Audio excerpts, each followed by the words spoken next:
मध्य प्रदेश में इसी साल नवंबर दिसंबर में विधानसभा चुनाव होने हैं। भाजपा कांग्रेस समेत सभी दल चुनावी तैयारियों में जुट गए हैं। चुनाव के पहले भाजपा ने महिलाओं को हर महीने 1,000 रुपए देने की लाडली बहन योजना के तहत ऐलान किया है। पार्टी इस योजना के साथ ही प्रधानमंत्री नरेंद्र मोदी और मुख्यमंत्री शिवराज सिंह चौहान के चेहरे के दम पर सत्ता वापसी की उम्मीद कर रही है। वहीं कांग्रेस एक बार फिर किसानों की कर्ज माफी के साथ 500 रुपए में एलपीजी सिलेंडर देने का वादा करके फिर से सत्ता में आने की उम्मीद कर रही है। आम आदमी पार्टी भी भोपाल में फ्री बिजली की घोषणा करके राज्य में चुनावी बिगुल बजा रही है। बीते 5 साल में ये राज्य 2 सरकारें देख चुका है। 2018 में आए चुनाव नतीजों के बाद राज्य में 15 साल बाद कांग्रेस ने सरकार बनाई। कमलनाथ राज्य के मुख्यमंत्री बने। हालांकि राज्य की कमलनाथ सरकार 15 महीने तक चल सकी। 15 महीने के बाद एक बार फिर राज्य में भाजपा की वापसी हो गई। आइए आपको बताते हैं कि राज्य में बीते 5 साल में हुए सियासी उठापटक किस तरीके से चर्चा का विषय बने। 2018 के नतीजे सबसे पहले यह समझिए। मध्य प्रदेश में पिछला विधानसभा चुनाव कई मायनों में बेहद रोमांचक रहा। 230 सदस्यीय विधानसभा में कांग्रेस को बहुमत 2 कम 114 सीटें मिली। वहीं भाजपा 109 सीटों पर आई थी, सिमट गई थी। हालांकि यह भी दिलचस्प रहा कि भाजपा को 41% वोट मिले थे, जबकि कांग्रेस को 40.9%। बसपा को 2 सीटें जबकि अन्य को 5 सीटें यहां मिली थी 2018 में। नतीजों के बाद कांग्रेस को बसपा, सपा और अन्य के साथ मिलकर सरकार बनाने का मौका मिला और सरकार बनी भी। इस तरह राज्य में 15 साल बाद कांग्रेस के नेतृत्व में सरकार बनी और कमलनाथ बन गए मुख्यमंत्री। अब 2018 के बाद 2 साल बीता और ऐसा सियासी ड्रामा हुआ कि मध्य प्रदेश की चर्चा देश भर में होने लगी। दिसंबर 2018 से मार्च 2020 तक कांग्रेस ने सरकार चलाई। इस दौरान कई मौके आए जब पार्टी के नेताओं ने अपनी सरकार पर वादे पूरे करने के लिए दबाव भी बनाया। 15 महीने पूरे होते होते कमलनाथ सरकार की सत्ता से विदाई की पटकथा, स्क्रीन प्ले तैयार हो चुका था कि कमलनाथ अब जाएंगे। 2-3 मार्च की रात अचानक मध्य प्रदेश के कई विधायक गुरुग्राम के एक होटल में जमा हुए। इन विधायकों में सपा विधायक राजेश शुक्ला, बसपा के संजीव सिंह कुशवाहा और रामबाई, कांग्रेस के एंदल सिंह कंसाना, रणवीर जाटव सहित कई सारे निर्दलीय थे जो कि यहां शामिल होते दिखाई पड़े। इसी होटल में भाजपा के नरोत्तम मिश्रा और रामपाल सिंह और अरविंद भदौरिया भी नजर आए थे। अब जयवर्धन सिंह और जीतू पटवारी को जिस तरीके से बताया गया मध्य प्रदेश की सियासत में, वो भी आपको बता देते हैं। उन्हें कहा गया कि वो डैमेज कंट्रोल करते दिखे थे। मामला बिगड़ता देख दिग्विजय सिंह और उनके मंत्री बेटे जयवर्धन सिंह और जीतू पटवारी डैमेज कंट्रोल के लिए जुटते दिखाई पड़े, क्योंकि यहां सियासी ड्रामा शुरू हो चुका था। पटवारी और जयवर्धन भी उसी होटल पहुंचे जहां बागी विधायक जमा हुए थे।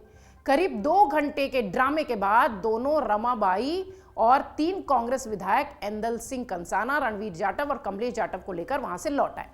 वहीं रघुराज कंसाना, हरदीप सिंह डंग और बिसाहूलाल सिंह, राजेश शुक्ला, संजीव सिंह कुशवाहा और सुरेंद्र सिंह बंगलुरु पहुंच गए। ये याद करिए, ये वही सारे बागी विधायक हैं जो कि मध्य प्रदेश की सियासत में हलचल पैदा करने के लिए उस वक्त इनकी चर्चा हो रही थी। ये पूरा मामला जो था तकरीबन 2 हफ्ते तक चला और 2 हफ्ते के बाद एक ऐसा घटनाक्रम देखने मिला जिसकी चर्चा आज भी होती है। सिंधिया ने हाथ छोड़कर कमल थाम लिया। जी हां, 2 हफ्ते के सियासी ड्रामे के बाद यह निकलकर सामने आया। 5 मार्च 2020 को मध्य प्रदेश के सियासी ड्रामे का केंद्र बेंगलुरु हो गया।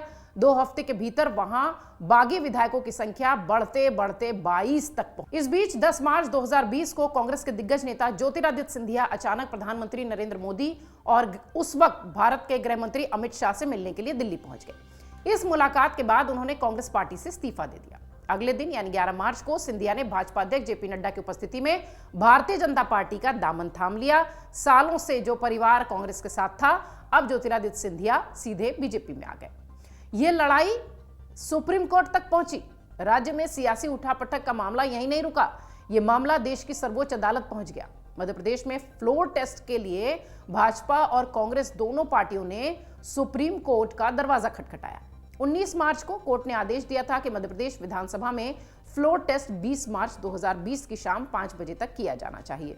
अब इसी फ्लोर टेस्ट से पहले कमलनाथ ने इस्तीफा दे दिया। हालांकि कांग्रेस ने यहीं से अपनी हार मान ली थी और 20 मार्च को दोपहर में एक प्रेस कॉन्फ्रेंस के बाद मुख्यमंत्री कमलनाथ ने अपना इस्तीफा सौंप दिया था। अगले दिन 21 मार्च को दिल्ली में जेपी नड्डा की उपस्थिति में विधायकों का इस्तीफा दे चुके सभी 22 बागी विधायक भाजपा के साथ आ गए। इसके बाद 23 मार्च 2020 को शिवराज सिंह चौहान, नए मुख्यमंत्री के रूप में शपथ लेते दिखाई पड़े। यानी 2 हफ्ते पहले जो सियासी ड्रामा शुरू हुआ था वो यहां आकर खत्म हुआ। आपको बता दें कि बागियों की सीट पर जो उपचुनाव हुआ, जो 22 लोग इधर आए थे, उसमें क्या हुआ। सरकार गिरने के बाद भी कांग्रेस में इस्तीफे का दौर नहीं थमा। 23 जुलाई 2020 को पार्टी के अन्य 3 विधायकों ने कांग्रेस को अलविदा कहे भाजपा का दामन थाम लिया। इसके अलावा 3 सीटें जो कि जौरा, आगर और ब्यारा थी, अपने संबंधित मौजूदा विधायकों के निधन के कारण खाली हुई थी। 3 नवंबर 2020 को सभी 28 खाली सीटों पर भरने के लिए उपचुनाव कराया गया और इस उपचुनाव में 28 में से भाजपा को 19 सीटें मिली, कांग्रेस की झोली में गई 9 सीटें। यहां दिलचस्प यह था कि कांग्रेस से बगावत करने वाले 25 विधायकों में से 18 नेता भाजपा की टिकट पर दोबारा चुनाव जीत गए थे, जबकि 7 को हार का मुंह देखना पड़ा था। 2022 में राष्ट्रपति चुनाव से पहले 3 और विधायकों ने बीजेपी का दामन थाम लिया था। पिछले साल जून में राष्ट्रपति चुनाव से पहले मध्य प्रदेश में 3 विधायक भाजपा में शामिल हो गए। इनमें बसपा के विधायक संजीव सिंह, सपा के बबलू शुक्ला और निर्दलीय विधायक विक्रम राणा ने बीजेपी की सदस्यता ले ली। इसे राष्ट्रपति चुनाव में बीजेपी के वोट वैल्यू बढ़ाने के प्रयास के तौर पर देखा जा रहा था। हालांकि संजीव सिंह, बबलू शुक्ला 2020 में हुई बगावत के वक्त भी भाजपा के साथ ही थे। तो ये तो है मध्य प्रदेश का पूरा सियासी घटनाक्रम जो कि पिछले कई दिनों से चर्चा में रहा। अब आपको बताते हैं कि इस वक्त विधानसभा की स्थिति क्या है। 2018 के चुनाव के बाद 230 सदस्यीय विधानसभा में कांग्रेस की 114, भाजपा की 109 सीटें हैं, 2 सीटें बसपा की हैं, 1 सीटें सपा और 4 निर्दलीय उम्मीदवारों के खाते में सीटें गई हुई हैं। 2020 में सिंधिया समर्थक विधायकों के पाला बदलने के वक्त अपनी सीटों से इस्तीफा उन्होंने दे दिया था और इसके बाद नवंबर 2020 में 28 सीटों पर उपचुनाव हुए। इनमें से 19 भाजपा के खाते में गई, वहीं 9 सीटों पर कांग्रेस ने जीत दर्ज की। इसके बाद नवंबर 2021 में 3 और सीटों पर उपचुनाव हुए। इनमें से 2 सीटें भाजपा और 1 कांग्रेस ने जीत ली। इस वक्त 230 सदस्यीय विधानसभा में भाजपा के हिस्से 127 सीटें हैं, कांग्रेस के हिस्से 96, निर्दलीय 4, 2 बसपा और 1 सपा के विधायक हैं। अब समझिए कि इस चुनाव में कौन से वो मुद्दे हैं जो हावी रहेंगे और कैसी तैयारी हो रही है।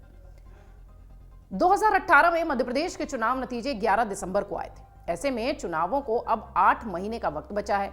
इस चुनाव में भाजपा के सामने अपना किला बचाने की चुनौती होगी।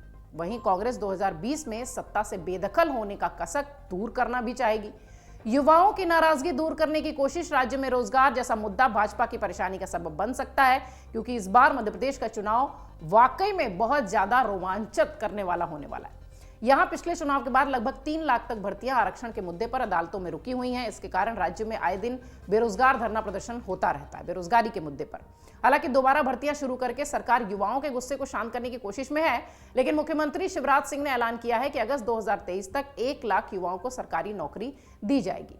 इसके साथ ही आदिवासी और महिला मतदाताओं पर भी भाजपा की नजर रहने वाली है और इस बार का चुनाव निश्चित ही दोनों ही पार्टियां बहुत जमकर लड़ने वाली हैं। मध्य प्रदेश एक ऐसा राज्य है जहां कहा जाता है कि उत्तर प्रदेश के बाद जिस तरीके की लड़ाई मध्य प्रदेश में होती है वो वाकई में चर्चा का विषय बनती है। और इस बार जिस तरीके का मुकाबला है, भारत जोड़ो यात्रा के दौरान राहुल गांधी ने जिस तरीके का दावा किया था कि इस बार शिवराज सिंह कहीं नहीं है और कांग्रेस आ रही है, उसके बाद भाजपा की अपनी तैयारी है। निश्चित तौर पर ऐसा लगता है कि इस बार मध्य प्रदेश का चुनाव वाकई में दूसरे राज्यों की तुलना में बहुत मजबूती के साथ दोनों पार्टियां लड़ती दिखेंगी और यहां के चुनाव का जो पूरा घटनाक्रम होगा चुनाव से पहले भी और परिणाम आने तक, वाकई में वो चर्चा का विषय बनेगा। अमर उजाला अब आपके टीवी पर भी। अपने स्मार्ट टीवी पर YouTube पर सर्च करें अमर उजाला, चैनल सब्सक्राइब करें और देखें ताजा खबरें, वो भी HD क्वालिटी में।